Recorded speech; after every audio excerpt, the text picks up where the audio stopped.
Welcome to Digital Marketing Intelligence for Shopify Ask the Experts, our bi-weekly live show and podcast that features expert interviews and case studies to show you what to do and what's new in Shopify and e-commerce digital marketing for 2022 and beyond.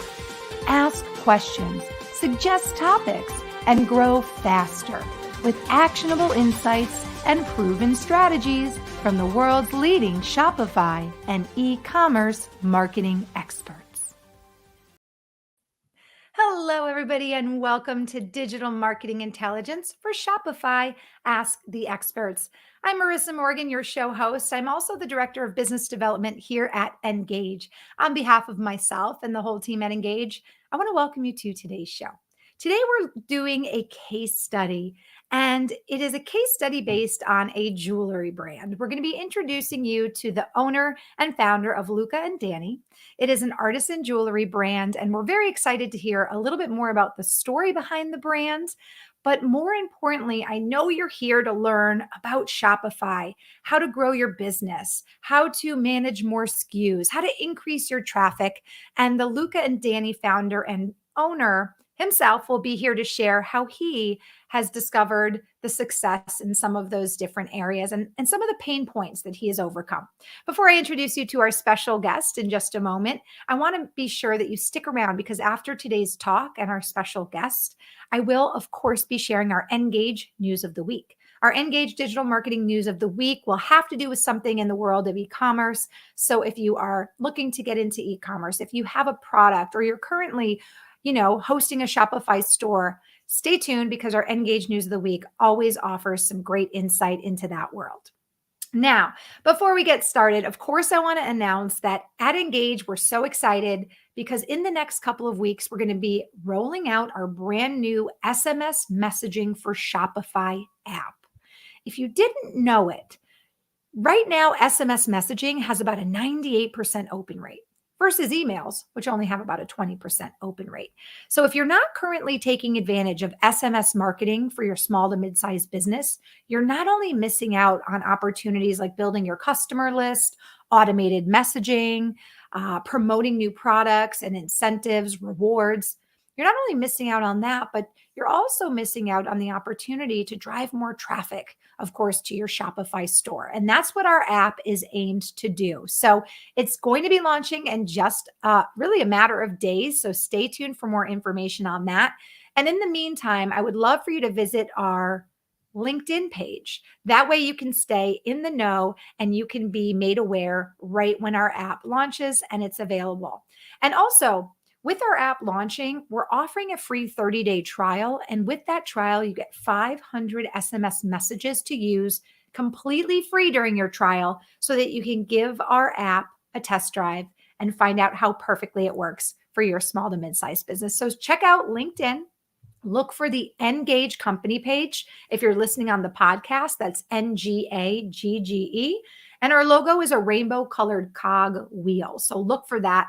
And then you'll know you're in the right place. And that's where you can find updates on the launch of our new app, SMS messaging for Shopify by Engage. All right, everybody. I'm super excited to welcome you. Someone from my neck of the woods, the East Coast. His name is Fred. Oh gosh, I just practiced Fred and I'm going to mess it up. That's okay. Your last name's a lot like mine. It sounds Italian. Fred Magnanimi. Good. I like it. Yeah. Not bad. Okay. It's good. Joining us. I think he's joining us from Rhode Island, but he spent a lot of time in New York. His son's name is Brooklyn. I see the Brooklyn Bridge behind you. Do you go back and forth, Fred, from New York and Rhode Island, or are you staying in one place more nowadays? We're like 75 people now, and I'm in the grind, so I don't get to get out as much as I want to. I think COVID certainly made travel to the city tough the last couple of years, but committed this spring and into the summer to spend more time down. There's nothing like going into the city, like the vibe and the energy around being in New York. So I think it's therapeutic, and I still have a lot of friends there. So yeah, I'm in Brooklyn. Brooklyn's my 5-year-old. Luca's my oldest. He just turned 12 today, and Stella, whose middle name is actually Danny, is my 9-year-old daughter. So kind of cool. I named the company after my kids. The Brooklyn was sort of a last minute addition. He came after the company was founded, but nice to be able to kind of weave my family into what I do day to day, which is pretty cool. Well, I love that you shared that little tidbit with us because I'm going to jump into a quick bio about you so our audience knows more about you and your story. And your story really is, I mean, made my heart just flutter. Your story really is based a lot in family and the arrival of Luca and Danny really did start with a beautiful family memory. So, for our audience joining us, I just want to remind you our show is live. I'm joining you live right now from Minnesota. We've got Fred joining you from Rhode Island. And if you're joining us live right now on LinkedIn, on Facebook, feel free to drop a note in the comment section and let us know where you're joining us from.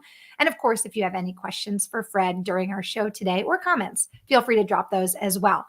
I'm introducing you guys to Fred. And prior to founding Luca and Danny, Fred spent an impressive 12 years working in the hedge fund and equity derivatives business. That stuff very much confuses me, but I love the movie Wolf of Wall Street. So just going to say, I don't know if it's really like that in your world or what if it was like that in your world. But then Fred shared with me that after, 12 years in that business, life kind of just happened.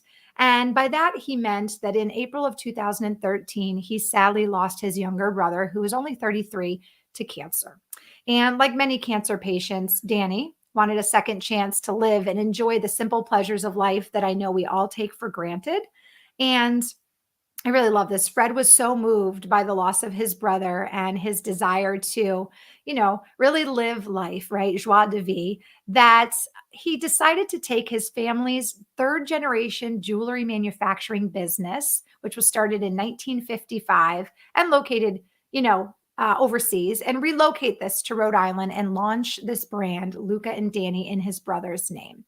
Fred says that his brother's journey and some of the things that he went through in life really taught him to embrace the journey of life. And through the platform of Luca and Danny, now Fred and his company, which I love to hear now that it's growing to over 70 people, they really seek to empower others to remember the joy in life. And they really love to tell a story through their brand. So Fred, such a wonderful bio on you. So many wonderful, just a feel good story. And I love how that you took a tragedy and sadness and really turned around and made it something special and something that is obviously growing and really touching a lot of people across the globe. So tell us a little more about your jewelry brand. I know it's an artisan jewelry brand.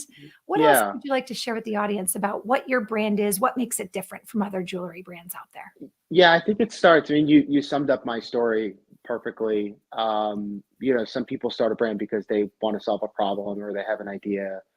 I went through kind of a life event, right? And my family started a jewelry manufacturing business. My grandfather started a jewelry manufacturing business in Rhode Island in 1955. This area was once the epicenter of costume jewelry manufacturing in the world. That 80% of the costume jewelry was produced here, and then it went all overseas.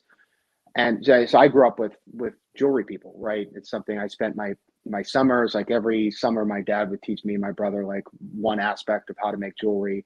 At the time we hated it. We thought it was a complete waste of time, but he very much wanted to ingrain, learning a craft. And what I realized when my brother was sick is that this business had been decimated by globalization and all the stuff that had gone overseas. And he was really like, he wasn't married and have kids.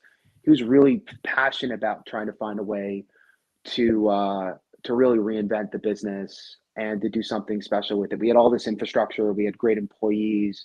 My family knows how to craft jewelry, which is a little bit of a lost art form. And I felt moved by it. I was a father of two at the time. I had my daughter was like 4 or 5 months old at the time. And I saw how much of a struggle my dad went through. And I was like, you want to what? Like, I could leave my career on Wall Street.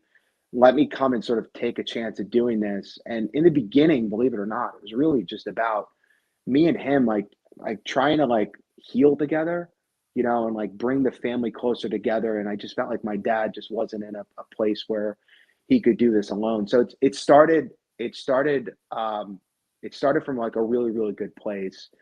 And then you need a good product, right? And so I gave myself a year, and 11 and a half months into that year journey, and that year was hard. I really struggled with leaving a career that I had worked hard on. We found this wire wrapped way of making a bracelet. So it sort of violated all the ways that you would make a bracelet. I was moved by witnessing women buying jewelry as a form of self-expression, right? A lot of the meaning-based pieces they're buying because they have some sort of connection. And I'm like, instead of a charm hanging down or going around a wrist, why not have it sit on the top of your wrist, right? That thing that you're really passionate about and you have some sort of connection with, why not go and show that to the world? And so we sort of reverse engineered a concept. I was lucky because we had a factory and I had a lot of people around me who knew how to make things, and they taught me. I avoided a lot of mistakes because I had that support network. And then we leveraged Shopify to create a brand and to go out and start to talk about our message and our product. And we were lucky because it was late 2015. It was a little bit easier to run Facebook ads, but we started to build a community. And from there, we've sort of progressively taken the steps that I think a lot of brands do in terms of building their business. But I'm excited today because I've made every mistake in the book. I knew nothing about e-commerce. I worked on a trading desk, so wasn't on social media. I'd have a Facebook account. I didn't know how to look at a P&L. So I've asked me any question you want. I've made every single possible mistake that you could make. And I think that's part of it's part of the entrepreneurial journey. Mhm. A lot of you out there who are looking to start businesses probably don't have the experience, but you got the passion and you've got the ability to figure it out as you go. And that's really, I think I've found that's the biggest driving force with entrepreneurs who are able to kind of get that idea over the hurdle and actually go and start a brand. Well, I'm very excited because a lot of people are starting to join us right now on LinkedIn Live and Facebook. If you guys have any questions at all for Fred, make sure you drop those in the comment section. We love this interactive live platform because it really is a chance to, have a conversation, you and I, Fred, but it's also a chance for the audience to be engaged as well. Let's start off with a really, top line question that I actually was curious about. When you first decided to get into the e-commerce world, did you try other platforms before trying Shopify? Or did someone lead you to Shopify and say, hey, this platform is so great? Is that where you started? So how did you find Shopify? Yeah, so our business, and this is pretty cool. So I sort of come from the lineage of learning under my dad, and my dad was an OEM manufacturer. So he sold to brands who then sold to retailers who then sold to consumers. Oh, wow. And so obviously you've got a lot of margin compression there. Like you can really only make money if you're doing like very large jobs Right. or very large production runs. And so our first iteration of Luca and Danny was really selling directly to retailers, um, specialty independent shops that would have like a Pandora, a Kendra Scott, a Vera Bradley. And we thought that was amazing, right? Because it's like instead of selling to the distributor, I'm selling right to the retailer. You're cutting out the Um, middlemen in essence for you, really. yeah, and so what happened with our brand is pretty cool. I won't name names on the podcast for sake of being polite, but I actually got cut out of that channel by my largest competitor. And at the time, we were a small company, maybe 8 or 9 months old. We had 4 employees. We optically looked a lot bigger than we actually were at the time. We were still, in hindsight, trying to figure a lot of stuff out.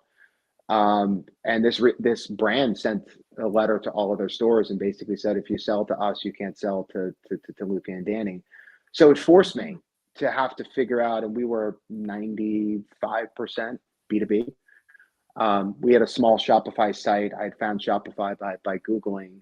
And it forced us to really sort of have to make that pivot that we probably wouldn't have made quite as fast because I think we were kind of comfortable with the B2B business. And then I think once we really sort of like focused on it and understood all the aspects of Shopify, and at the time you kind of had like Wix, Magento was too expensive. It was a little bit of big e-commerce, but Shopify was really the one that kept coming up. And what was What was great, I remember we did our first template. I actually built it, knew nothing about coding or how to set up a website. We used the template out of Pixel Union. Spent $120, which I thought at the time was a lot for a website template. And we ran, I don't know, $9 or $10 million through that website before we ended up doing a full blown web redesign. And so what I loved about Shopify was the ability to just sort of plug and play. The interface was really easy. You didn't really need a development team, and we have that now. It makes it a lot easier. But the barrier to entry to starting something and being able to do all aspects from selling to inventory to shipping, you've got this amazing ecosystem. Even then, it was young, but you still had all these things that you could plug in, and it made things a lot easier. And it started to get fun. Like we started to just get excited about the ability to really reach our consumers, build a community, be able to test products and like get that first party data where we could understand what was going on. So we stumbled on Shopify, but I think very quickly for us, we realized that this was the best platform. My only regret is I did not buy Shopify stock then. How many of us are kicking ourselves for not buying like Amazon or Shopify or especially Peloton stock or Peloton right before COVID, right? Well, I think that's a really cool story because what I'm gathering from you is you are very hands-on. Obviously, even just the name of the brand has a lot of meaning to you, and it's very much about your family. And it sounds like when you were like, okay, I want to do this. How do I do this? The first thing you did was go to Google and say, hey, what's a good platform to do this? And that's essentially how you landed on Shopify. And like many of our case study participants, even in other categories, the one common thing I hear, a common thread through all of your stories, is that you love Shopify because it's so easy to integrate, other apps and other, it's just very easy to integrate and it's very easy to do everything you need right on the platform and have access to, like you said, metrics and inventory. And I think for any small to mid-sized business, that's right there, one of the biggest benefits to Shopify. Would you agree? Yeah, we've moved to Plus a couple of years ago. And there's the added benefit of like having some of the customer support. The other thing I really like about Shopify, I'm a founder, I'm an entrepreneur. I like being in the weeds on things. I like to test. Like I don't, if I want to do something, I don't overthink it. I try it. A lot of things I think you can have analysis paralysis and like overthink a decision.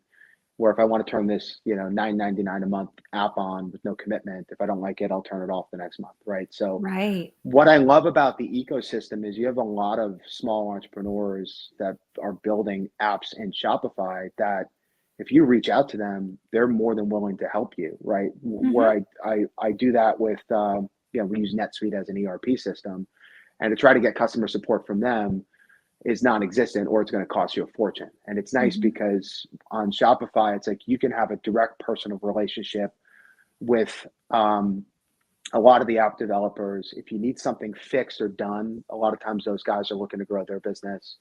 And so they're willing to do it. The other thing that helped us early on was just like reading about what other brands are doing. Like what, Mm-hmm. if I want to put Instagram on my homepage, right? Pure Vita is using 460, right? So let me go investigate that app. And so there was a lot of research where we could actually go between product reviews or app reviews on the App Store, and then like case studies with other brands. And then the other thing we found out is like I just start on LinkedIn, just start reaching out to other brand owners and say like, hey, I've got this problem.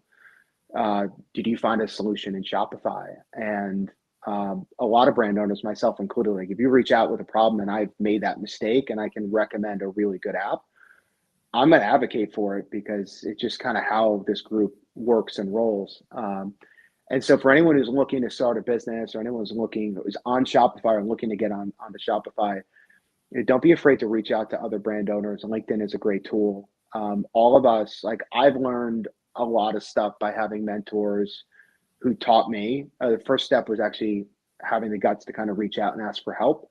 What I Mm-hmm. found is that most people, if you ask them for help and you do it the right way, they're more than willing to give you their time. So I think there's just around Shopify in general, I just think there's a really awesome ecosystem of entrepreneurs, founders, and brands that love the platform and want to do whatever they can in order to make it successful, which is pretty cool. I agree. And I think that word ecosystem is so great because everybody wants to support each other.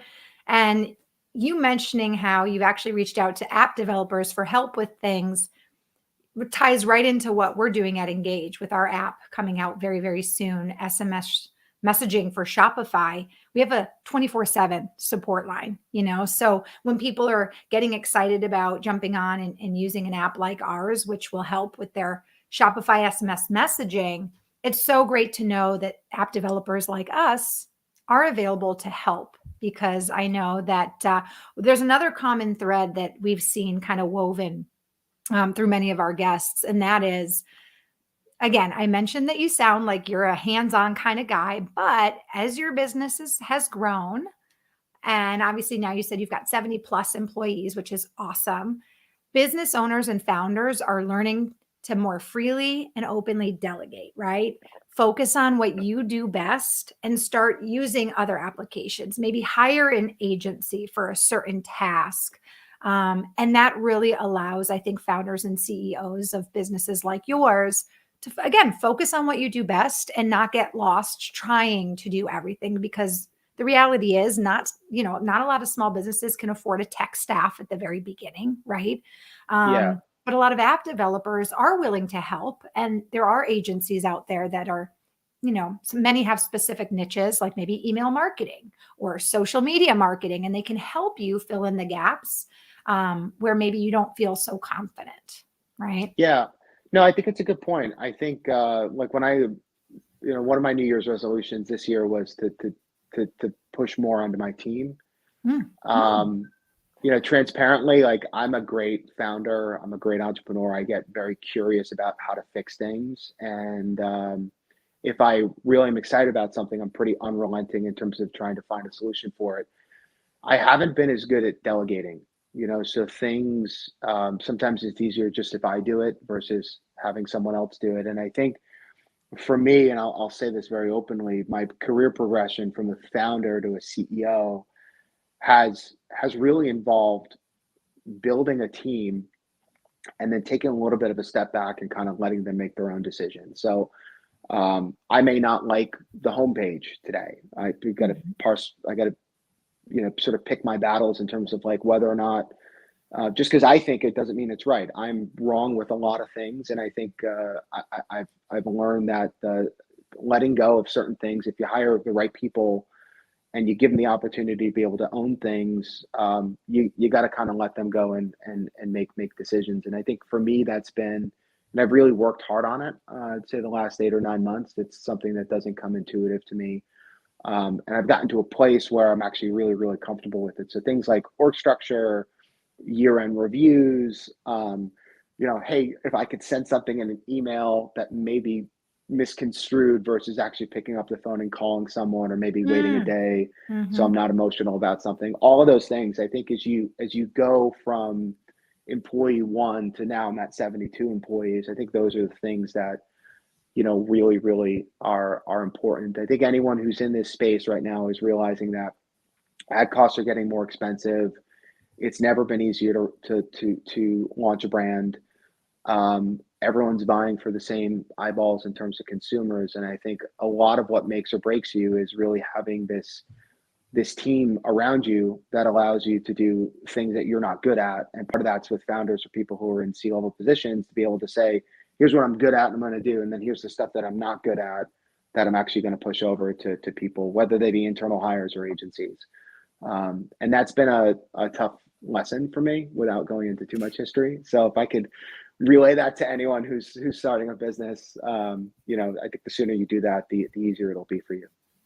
Well, congrats on now 72 people in your company. That's really, really impressive. Let's talk about a couple pain points that I think are very common for many small to mid-sized businesses out there, especially businesses that have a product, whether it's jewelry or maybe like a gourmet coffee or maybe I'm trying to think like some sort of widget or gadget.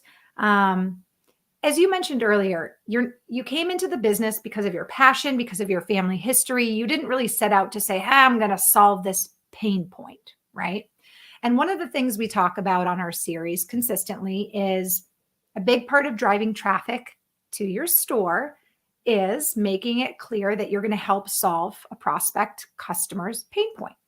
How, as a jewelry brand, do you feel like you've had to kind of shift that a little bit? How are you driving traffic to your store?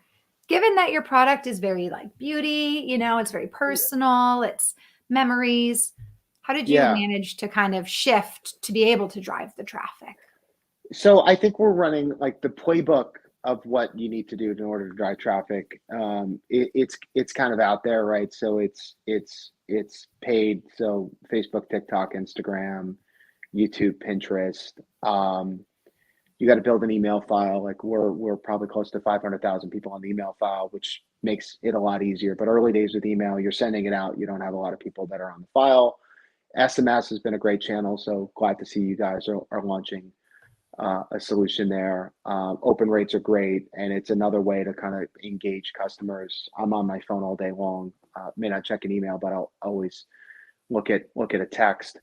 And then I think if you can, like we're looking at omni-channel, right? So we sell in Nordstrom, we're onboarding on Macy's. I was on Home Shopping Network.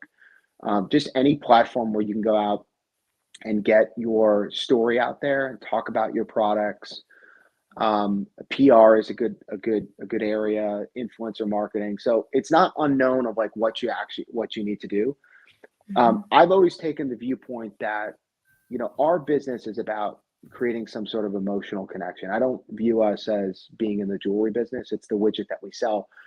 For us, it's really about we're storytellers in one aspect, right? So we need to be good at marketing. We need to be able to connect our consumer with the products that we're talking about. Part of that's the actual physical product, but then part of it's also it's marketing, it's creative, it's storytelling, it's moving our consumers to be able to want to open up his or her wallet. For us, it's mainly hers, in order to be able to want to either purchase our product or more importantly be part of our community, right?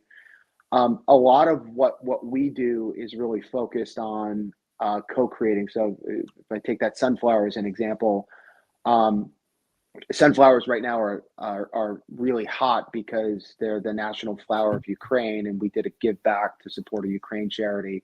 So people are saying it's a sunflower, but my emotional connection is with sort of the suffering of the Ukrainian people. Push aside any of the political views, like what's going on with them is very unfair. It's tragic. It's impacting kids. It's breaking apart families. I want to be able to do something for us that it's not about the jewelry. It's about creating that connection. And so we look to different channels to be able to do that. Direct mail is another one that we're sort of really doubling down on and having a lot of success. I think importantly for any founders out there, every channel, like I have 3 kids. I love all of them the same, but they're all different, right? So if I parent my youngest who's downstairs, I parent him very differently than my oldest because their personalities are very different. They respond differently to different things.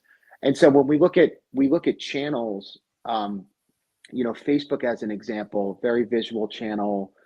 You could test a lot of different ideas. Generally in 36 hours, you can know whether or not something's going to work. It's a direct plug into the consumer. Yes, it's more expensive. Yes, it's kind of a pain relative to a couple of years ago, but it's still a great channel. We treat that channel very different than we would treat direct mail or TikTok. And so I think understanding what works in these respective channels, a lot of it's testing.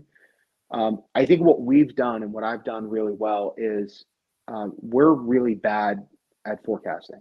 So, and I make an analogy to baseball, right? So if I hit the ball 3 out of 10 times, I'm probably going to the Hall of Fame. It means that I've been wrong 70% of the time, or I haven't achieved my goal 70% of the time. If I go back and I run a forecast and I think I'm pretty good at it, and then at the end of the season I look at my statistical variance, I'm completely wrong. So we've shifted from what we think, and that's definitely an input, to actually what the consumer wants. So the consumer, and this is a cool aspect about our business, the consumer tells us what we do. And I'm in a lucky position because we have an actual manufacturing facility. We'll just adjust our production almost in real time to what our consumers want. So if you look at my demand plan, in March, I think we would have forecasted 100 or 200 sunflowers. I'll probably sell 5,000. We'll leverage all of our production abilities because the consumer's resonating with that and things that we didn't think were going to work. So I think when you're thinking about marketing, I think you got to build out your marketing funnel. You got to be committed to it. You got to understand what works. It will take time. You're going to spend money to learn what not to do. We've all done that. My first iterations of Facebook, we spent money to learn what doesn't work.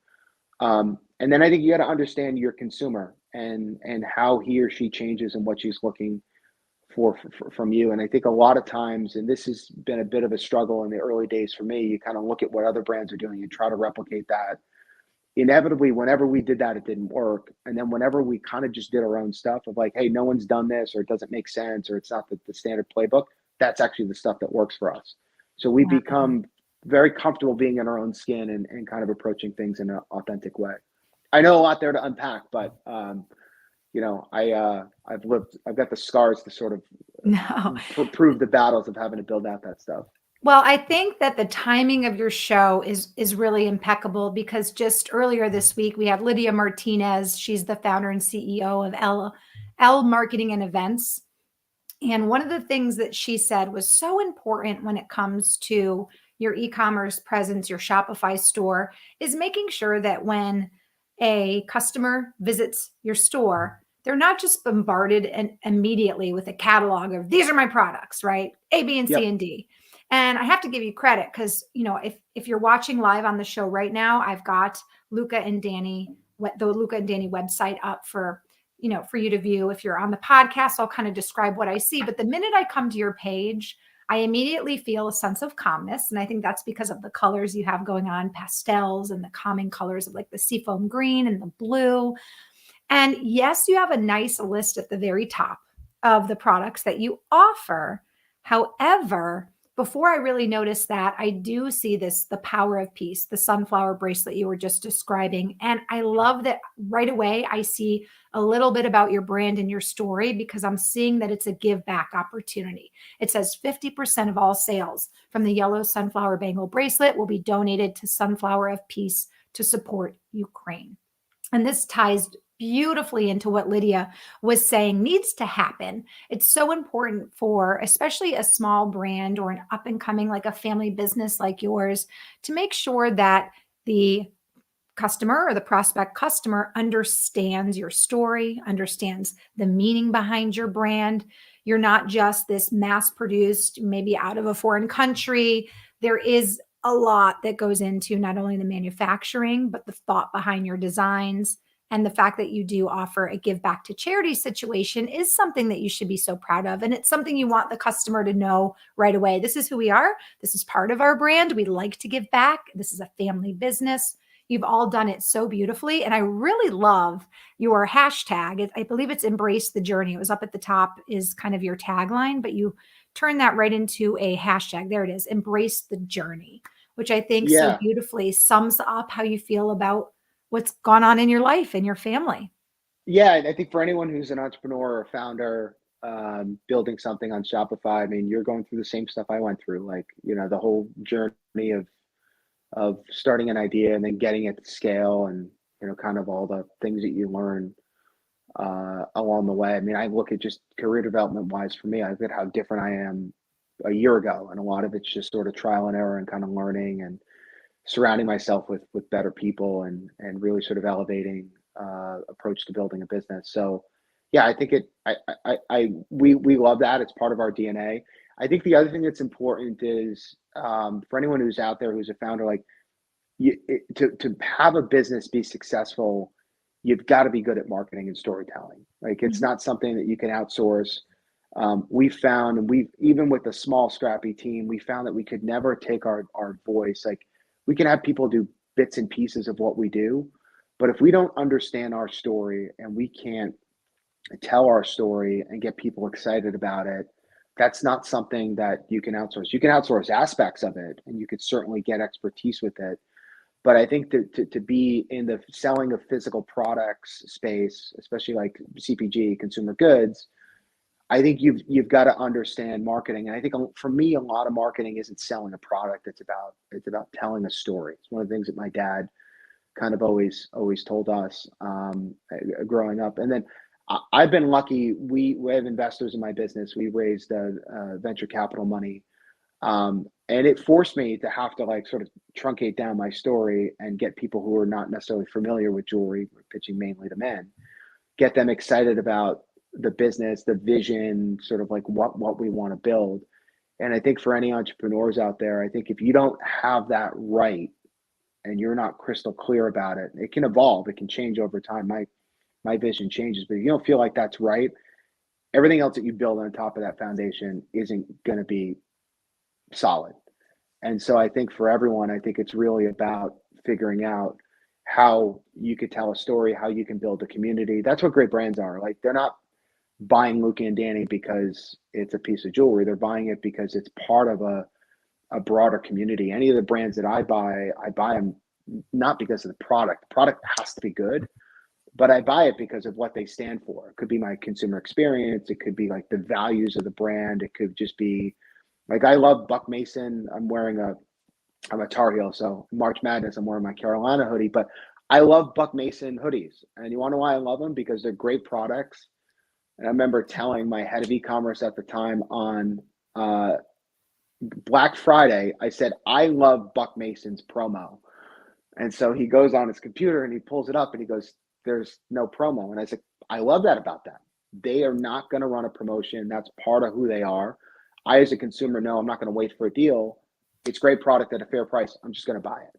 Mhm. And so I think if you're building a brand, I think you've got to really focus on building a community and be able to tell that story through Tell all the aspects story. of your marketing funnel. Absolutely. And it's so clear to me when I go to your website, as I mentioned. And for those of you who are listening on the podcast, in just a few minutes, I'll share his website. But it's very easy. It's lucadanni.com, LucaDanni.com. Check it out. The story, the feeling, the emotions, especially your photographs are absolutely stunning. You've done such a nice job telling the story through your visual representations. It's just there's just a feeling that gets evoked from your website. So kudos. You're definitely practicing what you preach, Fred. I want to ask you one last question or discuss one last pain point before we wrap up our talk today.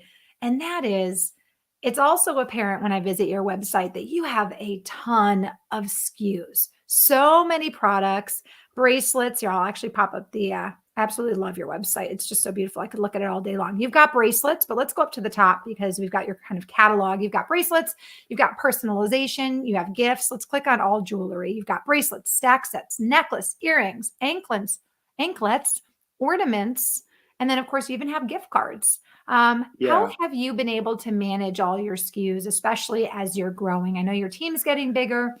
Shopify gives you a lot of tools to use. What's been the biggest help in managing your SKUs?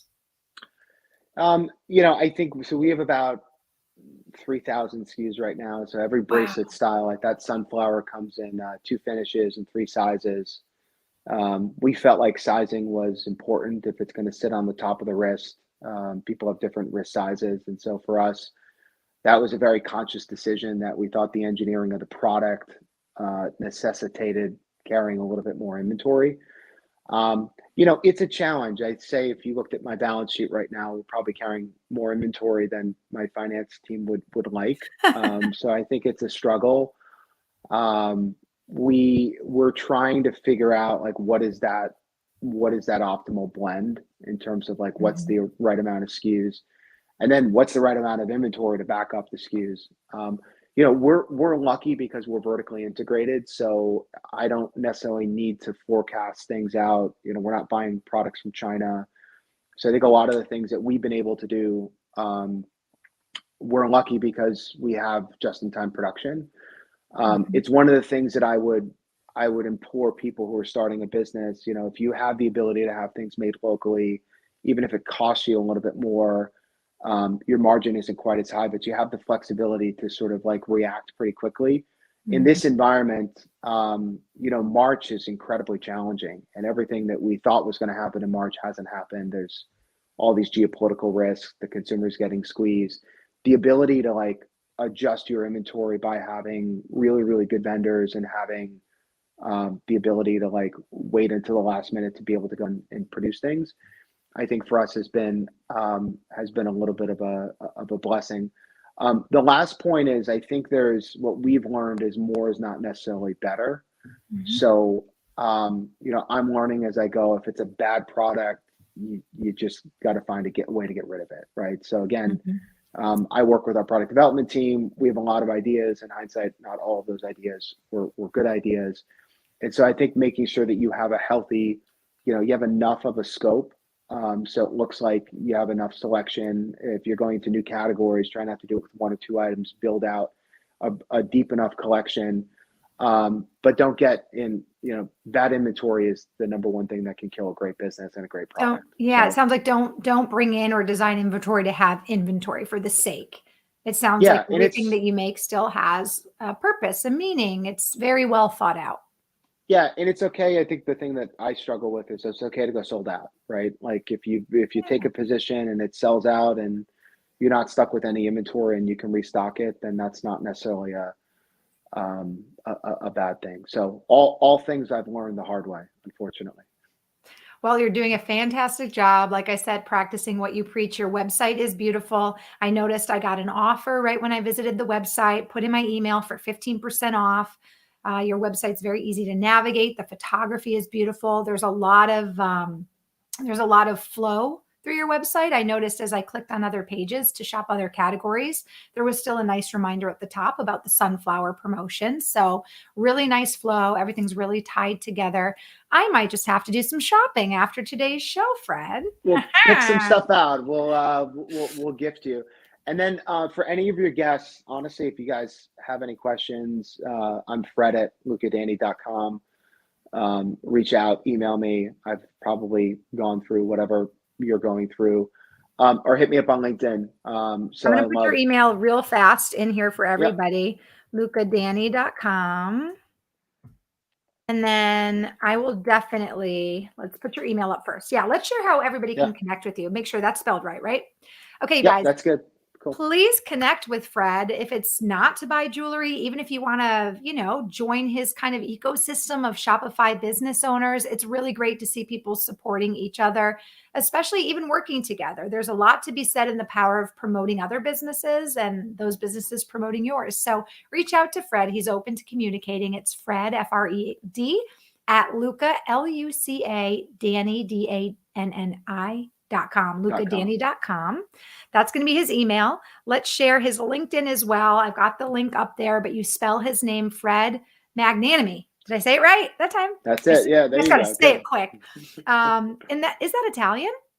It is. Yeah, it's an Okay. Italian surname. Yeah, I'm Italian, so my last name is D'Onofrio with an apostrophe. That's my legal last Yeah, there name. you go. And I get all kinds of things. I get Don Frigno, Don Friano, Yeah, I would say Don Friano. Yeah, Don you Free, yeah, just all sort of kinds of stuff. roll it together. I So get Marisa, Melissa, Marisa. All right, so let me spell Fred's name for you, especially if you're listening on the podcast. It's Fred, and then his last name, Magnanimi. And of course, I'll share how you can connect and check out his website. It's going to be lucadanni.com, lucadanni.com. Fred, before I let you go, I do want to share our Engage news of the week. But before I do that, are there any final thoughts you want to share or experiences you want to share before we move on to our news of the week and wish you a good day? no, I think just anyone who's out there doing it, half the battle is just taking the leap and doing it. I mean, obviously, don't be reckless, but I've found just betting on yourself and if you're starting out a young business on Shopify, it's a grind. But I miss the days where it was four of us and it was Aw. just every day was a little bit trial and error. So enjoy it. It's a journey. And like I said, any questions, just reach out. Happy to help however I can. Awesome. If you guys connect on LinkedIn, we always advise leave a note. That way, Fred knows that maybe you heard him on the Engage podcast or saw him on an Engage replay of a show. Leave a note, let him know where you saw him. And of course, it's always great to connect and support small. Would you consider yourself still a small business now, or would you consider yourself kind of working up to mid-size? I don't know. What do you consider No, yourself a I'm a small business? founder. We keep it small. I Small? think it's Yeah, more fun this way. I So yeah. agree. I consider you a small business. When's Small Business Saturday, by the way? Is that sometime in the spring? I think. I think it's right after Black Friday. Oh, maybe you're right. Yeah. I used Well, to there live is in a small business Texas. Saturday. Yeah, I used to live in Texas, and I remember I did a Small Business Saturday like commercial, and I didn't remember it being winter, but then again, the winters in Texas are so different Yeah. than the winters in Minnesota. So yeah, you might You be right. Small Business you know what Saturday. I remember about Texas is no state income tax. Yes, and I miss that so much. I also lived in Florida with no state income tax. Then I Yeah. moved to California where it's like, don't even talk to me about taxes and fees and oh my goodness gracious, those tax returns were always miserable. Speaking of that, it's tax Yeah. time. How fun is that? I've got to do that in the next week or so. Well, Fred, it has been a wonderful time to have you here. Don't go anywhere though. Let's get into our Engage Digital Marketing News of the Week. So, at the end of every show, we like to share something called the Engage Digital Marketing News of the Week. And being that this year our series has a Shopify and e-commerce focus, so does our news of the week. So, this week's news of the week is just a little bit more about TikTok. So I'll read through this and then I'll share a link on the article. And Fred, you and I can have a quick TikTok chat. So, the news of the week this week is as TikTok continues to grow and become a key culture driver in many regions, many advertisers are logically considering how they can tap into the platform in order to boost their promotions. But marketing on TikTok is very different from other platforms. More specifically, in that TikTok users respond better to native style content, basically, that looks like the stuff that would be in the For You feed. So how do you do that, right? As an advertiser or as a business, how do you create content to really mimic the content that TikTok users are interacting with? Well, TikTok recently came out with an article and they conducted a study of hundreds of brands to glean some insight into how into the branded content elements that are driving the best response. So basically, I've got a link I'm going to pop up on the screen for you. It's super long. If you're watching, take a screenshot on your computer or with your cell phone. But you can find this article at www.socialmediatoday.com/news. And you're going to look for an article about TikTok sharing tips on how to maximize your branded content. So that's how you're going to find the article. But a few of the tips that TikTok actually suggested from their studies is to introduce a character into your clip. Maybe this is like, Flow from Progressive. Maybe you create a character for your brand and that character pops up through all of your branded content. And then another suggestion they gave was custom songs. So coming up with your own custom song. And of course, we all know if someone were to take that song or take that kind of jingle and create a video from it, then that has that chance to go viral. And then boom, your custom Yeah. song, your brand song is now part of a viral, craziness. So just curious for you, Fred, what has been your experience using TikTok? I know you mentioned it, so I'm assuming you are on TikTok. What's worked for you and for your brand? Yeah. So we've just started. Um, the content's very different. I don't, transparently, I don't know that we've figured it out yet. Mhm. I think it's got to be very organic, and I think this is one of the things that we're learning, even with 70 plus people, is the channels are all very different, right? So it's really about creating the content. It's a lot of testing of what works. Easy to take Facebook content and then try to port it across all the other channels. Reality is you need to create content that's specific for the channels. I think the great thing with TikTok is it's not like you need to be in studio. You don't have to hire models. Like the more organic, I think, the better. What we are seeing with TikTok is CPMs that are about a quarter the price of Facebook. So not yet seeing conversions. Like Facebook is a really, really still a really great tool to drive purchase. TikTok is a very cheap way to drive top of funnel brand awareness. Mhm. And I think if you get the right content and you get some virality with some of these posts, then I think you can get conversions. But you got to be there. It's just that's where people are spending time. One last parting thought is what if you're thinking about marketing and think about ways to drive users to your site, which should be top of mind for everyone, you got to think about where people are spending their time. And then you got to figure out how to insert yourself in the conversation and build your brand on those channels. And all those channels are going to be different. It's a lot of fun. It's hard, but Absolutely. it's a lot of fun. No, absolutely. And again, that is another common thread that we've been hearing throughout our series is you have to be where your customers are, but it's not just being where they are. You have to look like you're part of their fabric, right? Part of their lifestyle. And one thing that I've been learning, I do some micro influencing for a few different brands. It's very interesting. We certainly have learned through testing and experimenting that, like you said, making stuff for the Facebook app and the Facebook portal, and then thinking you can just kind of cross pollinate through all the social channels absolutely Yeah, does not work. You really have agreed. to create uh, content in its organic place, even just for that algorithm to work properly and to give you the best boost and the best benefit. I share the story all the time, Fred, but I learned this when I did a totally in Instagram off the cuff video, taking a very highly played fart sounding soundtrack and did it on my fiance with my dog in it, and the quality wasn't that good. It was kind of grainy, and I just popped it up on Instagram in my reels and thought, oh, it's kind of funny. I'll probably Yeah. take it if it doesn't get any views. It's the first reel I've done that actually like took off, and within a month it got like 150,000 views, right? Oh Compared yeah, to I believe it. it's just crazy, but it's like the one video I thought, let's do this over here. And then it was like, oh my gosh. And it's because it was organic, it was in the moment, it was funny, just everything lined up with the algorithm, which, is hard to replicate or duplicate. But once you figure it out, you have a better chance if you play it kind of by the rules, if that makes sense.